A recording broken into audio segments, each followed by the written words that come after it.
Hello, everyone, and welcome back to Wondergoal, the soccer betting podcast from the Action Network, presented to you by Bet365. My name is Michael Leboff, and joining me is BJ Cunningham. Sam is stuck in Croatia without power, so he won't be joining us. Stuck in Croatia. This episode, oh we wish him the best. We do wish him the best. Sounds like a pretty crazy situation there. You know what, Michael? If you're going to be stuck somewhere, though, without power, I think Croatia is a pretty good place to be stuck, right? Yeah, that's coast right there. That's not a bad spot. It is 104 degrees there, apparently. So best of luck to Sam. I would not do well in that heat. No, sir. But BJ and I will man the ship for this short episode. We're going to go over the first four matches of the third round of the group stage. We'll get into some best bets and obviously talk about clinching scenarios, all that in the conversation. But before we do that, just a reminder that Wondergoal is proudly presented by Bet365, and Bet365 doesn't do ordinary. That's why you get more boosts with them than anyone else. Every day they power up the odds on hundreds of bets to give you a chance to win more, and Bet365 also boosts specific markets, your winnings, and even parlays, and they don't stop there. Keep an eye out for their biggest and best odds with the incredible Super Boost. Check out the boost and see why it's never ordinary at Bet365. You must be 21 or older and present in Arizona, Colorado, Indiana, Iowa, Louisiana, New Jersey, North Carolina, Ohio, Virginia, or 18 and older in Kentucky. And if you or anyone you know has a gambling problem and wants help, please call 1-800-GAMBLER or 1-800-BETS-OFF in Iowa. Terms, conditions, and restrictions apply. Okay, we'll start with Group A. The third matches for the group stage for Group A take place on Sunday at 3 p.m. Eastern Time. We'll start with Scotland and Hungary. Before we do, just a quick overview on the clinching scenarios. Germany has already qualified for the round of 16. They win the group with a draw, anything but a loss against Switzerland. Switzerland advances with a point, and then some other stuff, but we won't get into that. But a point gets them through automatically. They can also get through with anything but a win from Scotland. Scotland can advance with a win, and Hungary can advance with a win. The only way Hungary can advance is with a win over Scotland. So in other words, it's a must-win game for both Scotland and Hungary. For Switzerland and Germany, a point would suit their needs. But we'll start with what should be a fun one between Scotland and Hungary. Scotland is a slight underdog on the three-way line. These odds, of course, are from Bet365. They're plus 160. Hungary coming back plus 145. The draw is plus 280. I was pretty impressed with how Scotland bounced back. That was my favorite bet for the in that episode we did covering the first half of group stage round 2. I was still pleased with it, even though they didn't get across the line with the win. That said, that matchup to me suited them much more, I think, than this one, which is, they kind of knew what to expect from Switzerland. I don't really know what to expect from this Hungary side, who I thought started well against Germany and then tapered off a bit. I think you have a pretty good angle here, and one that I think I'm going to follow you on. Yeah, so if let's just say this match it wasn't a must win for both of them. I mean, it's a straight pick 'em, so and it would be generally low scoring. So the draw would be probably closer to like plus 210, plus 220 in that range. That's typically what we see from two low scoring teams in a pick 'em type match, and any league you really want to pick out. So now we're getting a draw close to 3-1 because of the scenario you mentioned. Both teams have to win. So I think playing against that actually works out here, because these two teams, in my mind, and both of my power ratings as well, are very, very even. And if you think about the scenario of how this match is going to play out, yes, it's going to be very chaotic. Yes, it's going to be very back and forth. But the second a team goes ahead, the other one's just going to sit in a low block and just try to defend for their lives and try to get out of here with 3 points, which puts the onus on the other team, and then they will have the chances, and then you have a chance, obviously, to get to a draw scenario, and then, they can get back to a little bit more of back and forth. But with these two teams being so incredibly even, playing the exact same style as the other one, the thing about Hungary that's kind of troublesome sometimes is that, and I mentioned this before, but if you get them into a negative game state, they really are not good in that type of scenario. You could kind of say the same for Scotland as well. Although I do think Scotland is a lot more physical and a much better pressing team when they are in that negative game state, as opposed to Hungary, which I know sounds crazy, even though they, got lost 5-1 to Germany, but that was kind of a little bit of a different scenario. So yes, this match probably is going to be very back and forth, and the odds definitely reflect that with the total and the draw here. But getting the draw close 3-1, I think it's just an overreaction to the scenario that we're in. So playing against that typically provides a lot of value. Like I have the draw. I typically don't project much value on draws, like in general, but I have the draw projected at plus 260 here. So getting a draw at 3-1, I think has some value. Yeah, I'm with you. And it's just a good point to keep in mind for these episodes. And I'll keep saying it we're going to do the next batch of these final group stage matches where we're going to record that one on Monday, and you'll hear me say it over and over again on those episodes, which is it's important to note the scenarios, but it's also important to just remember that the market's going to always overreact a tad, and you'll always pay a premium to betting into them. So I think the draw here is a good idea, because like you said, these are two evenly matched teams. I think if this was group stage match 1, the draw would be a pretty popular bet as far as total. The total would be a lot lower as well. Yeah, exactly. Yeah. So, okay, we'll start that. We started off with a draw as our favorite play in Hungary and Scotland. Let's move to Switzerland and Germany. As I said, a draw for Germany. Anything but a loss for Germany wins them the group. Anything but a loss for Switzerland automatically qualifies them.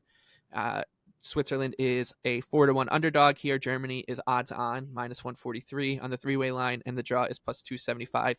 This one's a little trickier. I do think that Switzerland is live here. Germany's been really good. I get that, but it does feel like this one's a little bit of an overreaction. I think we could see maybe some squad rotation from Germany. They'll want to win the group, of course, but this is probably the time to do it if you want to keep everyone fresh. So wouldn't shock me there. I wish I got a little bit of a bigger number to bet Switzerland, but I would lean that way. Yeah, it's tough. So I have Germany projected at -160 here. So, I mean, you could say, yes, there's a little bit of value on Germany, and you could also make the argument that they're winning and they want to keep that winning going, keep the positive momentum going. It's only a 3-match, it's only a 6 or 7 match tournament if they make it to the final. So, you can make the argument like, let's just go all in, let's win the group, let's keep it all going forward. I think this is a great match, Michael, to sit back and evaluate a team like Switzerland, because throughout all of qualifying and now even through their first 2 matches in the group stage, they have primarily been the team that's the onus has been on them to control possession, them's ones to break down low block. Now they're going to be in a scenario where they are the underdogs for the first time in a really, really long time.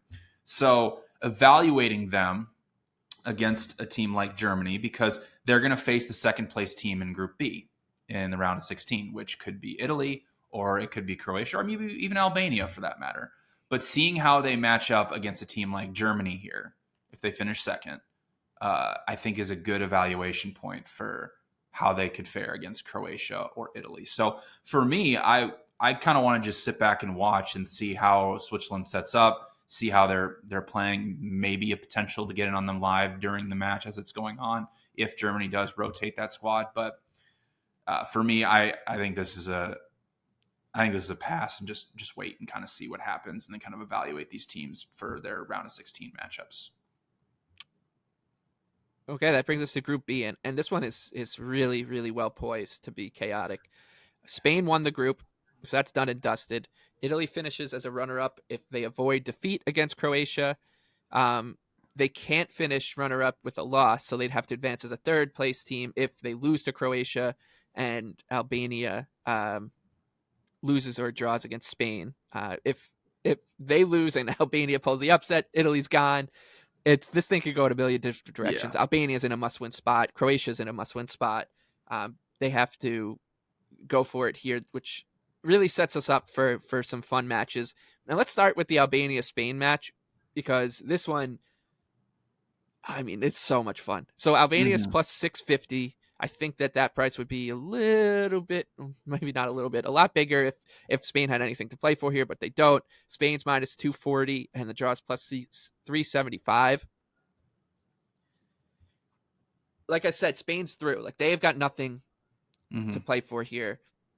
I think they're deep enough that like obviously squad rotation, even if they went with their full B team, is still much better than Albania.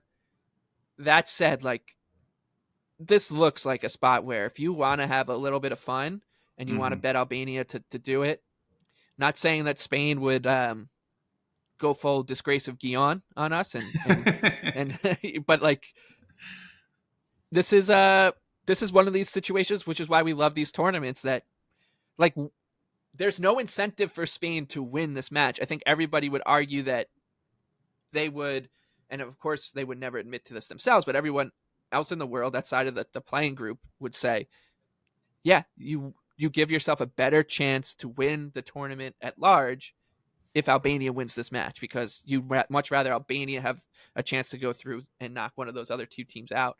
So we did see this in a little bit in the Cricket World Cup too, with England, Australia, and Scotland. And I love these situations. They're so much fun.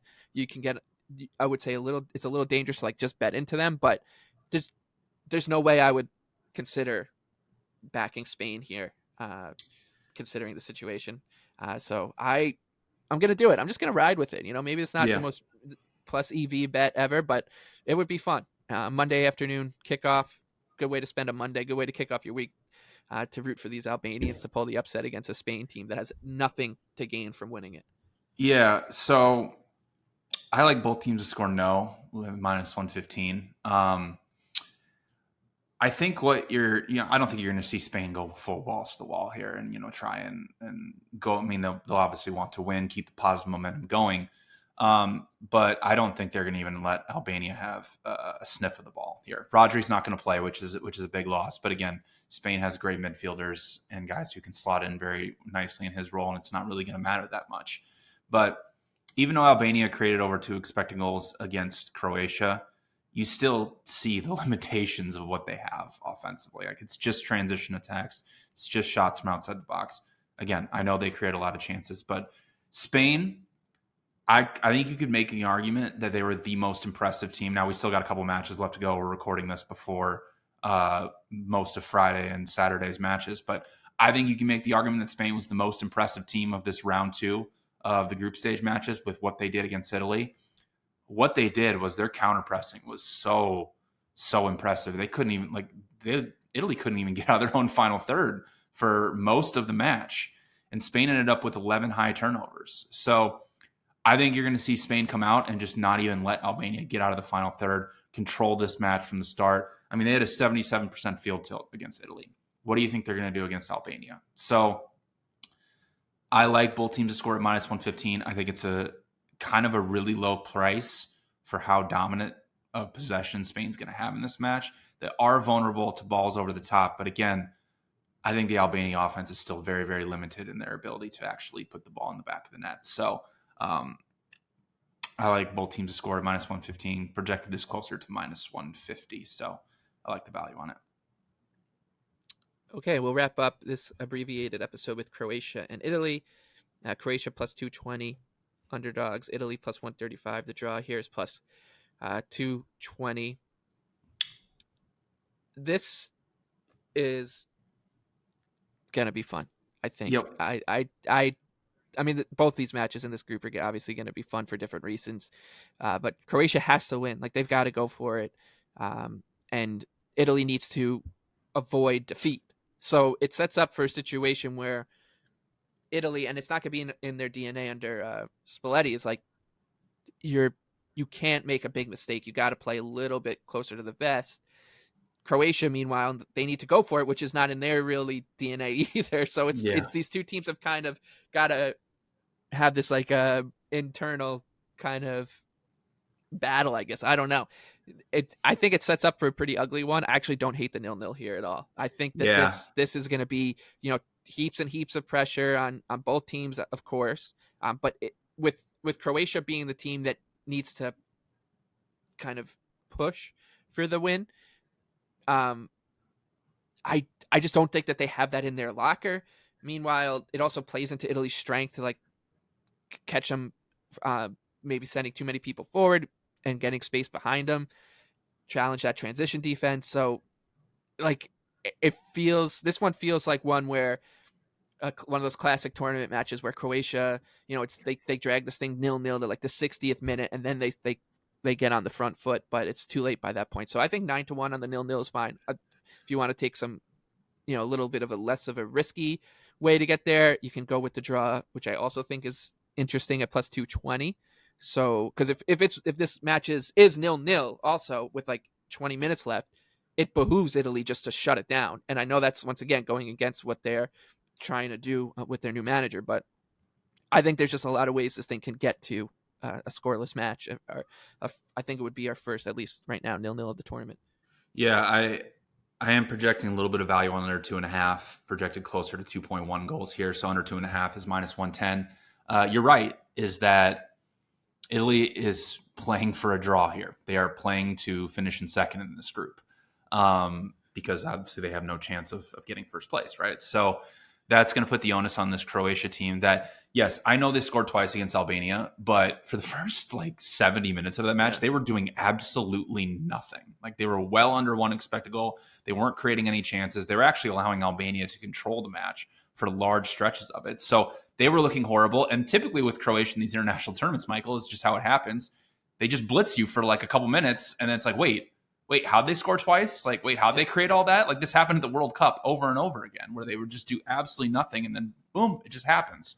So with them, and this is kind of just going back to what we've been saying about Croatia, is that if the onus is on them to break down low blocks, they are pretty inefficient in the final third. It happened, I know it kind of goes against what they've been creating because they have created, close to 5 expected goals, but they've also been in negative game states for pretty much the entirety of this tournament. So Italy got away with a 1-0 defeat against Spain. I thought they were horrible. That is going to be the same game plan under Spalletti. The problem with them is I thought their transition offense would be a lot better, but they couldn't get the ball to their final third. They were horrible at, they kept trying to build out of the back and they just kept turning it over. And at some point I was just like, just send the ball long for my God, just do it.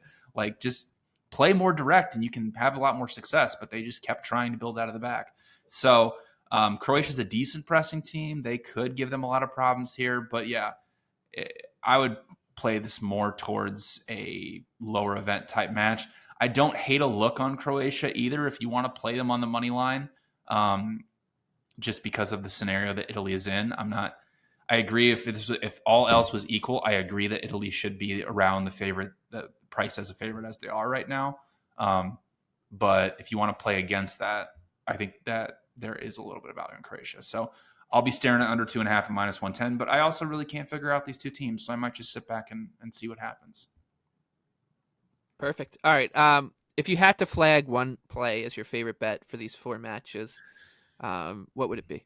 Yeah, I'm going to go with Albania and Spain. Both teams to score no at minus 115. Although Spain's already won the group, they are going to control a lot of possession in this match. In their match against Italy, they had a field tilt of over 77%. But what really was impressive about them was their counter-pressing when they lost the ball. It's something that they did really well during qualifying. They had the best pass per defensive action. They forced 11 high turnovers against Italy. They are not going to allow Albania to get the ball to their final third.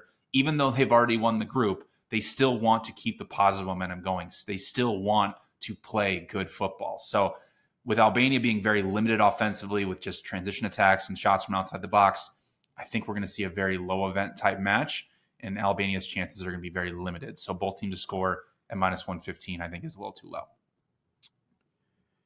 Okay, I'm going to take a shot here and just say that I really like that 0-0 in Croatia and Italy. I think that match has, people are going to be betting into the chaos, but I think it has a pretty good chance of staying in first gear, given what both teams are going to need to do and their strengths their weaknesses needing to become strengths in order to accomplish that goal. So I like 0-0, 9-1. Spain versus Italy. I think that's a fun bet. And that'll do it for this episode. We'll be back on Monday, the other side of the weekend, to get you set up for the rest of the third legs of the group stage matches, and then back for the round of 16. BJ and I are also covering Copa America, so we'll have all that to get through, to sort through. Thank you for listening to all these episodes. It's been a fun start to the Euros. It's been an interesting start to Copa, and we've got plenty more to get to. So thank you for listening. Thank you to our sponsors, Bet365, and thank you to our producer, David, for the hard work on the back end.